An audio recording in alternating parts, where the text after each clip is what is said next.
what we're going to show you is the two different ways to use barcode scanning with the TigerStop. The first way that we're going to show you is scanning to move to position.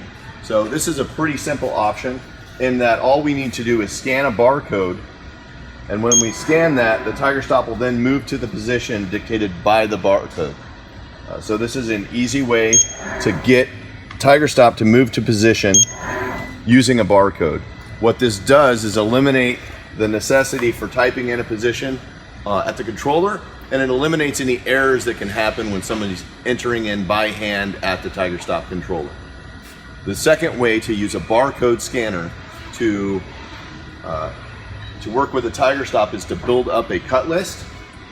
You simply would go into the cut lists and edit.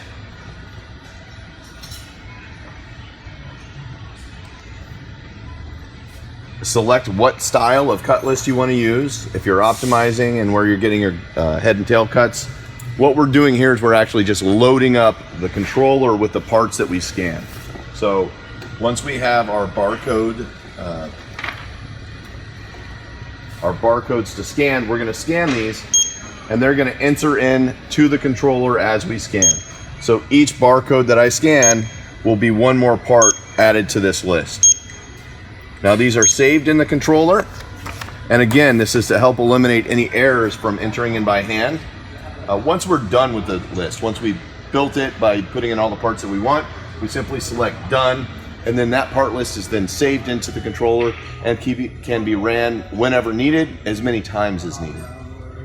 So thank you for your time. We appreciate your support.